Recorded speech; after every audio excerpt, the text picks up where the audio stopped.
আসসালামু আলাইকুম।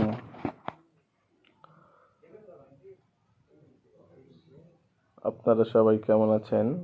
আমি আপনাদের দোয়ায় আলহামদুলিল্লাহ ভালো আছি।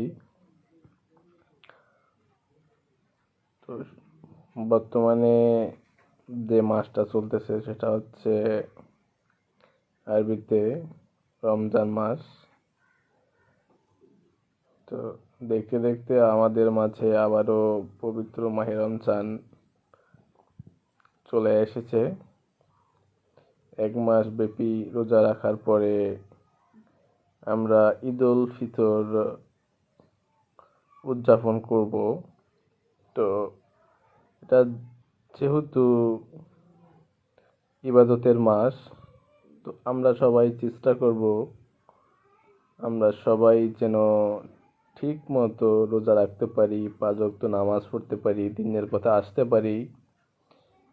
এবং আমরা যারা বিভিন্ন প্রকার কাজের সঙ্গে সংযুক্ত, অন্যায়, মিথ্যা কথা বলা, দুর্নীতি ইত্যাদি এসব যে কাজগুলো আছে, তো আমরা সবাই এই মাস থেকে এবং আজকে থেকেই তওবা করে দিনের পথে ফিরে যাব। এবং আমাদের যে এই 1 মাস ব্যাপী রোজা রাখার পরেই যে আমরা নামাজ আদায় করা ছেড়ে দিব তা কিন্তু না। আমরা সবাই চেষ্টা করব যেন আমরা 5 ওয়াক্ত নামাজ আদায় করতে পারি, ইমানের সাথে চলতে পারি। কারণ আমাদেরকে সবাইকে একদিন মৃত্যুবরণ করতে হবে। কার কখন কোথায় মৃত্যু হবে বলা যাবে না। এবং মৃত্যুর পরে আমাদের সঙ্গে একটা বিষয় শুধু সঙ্গে যাবে, সেটা হচ্ছে আমল। কে কি আমল করেছি, কতটুকু আমল করেছি, সেটাই একমাত্র আমাদের সাথী হবে। তো এই দুনিয়ায় আমরা যত টাকা পয়সা, যতই যা ইনকাম করি না কেন, মৃত্যুর পরে কোনোটাই আমাদের সফর সঙ্গী হবে না।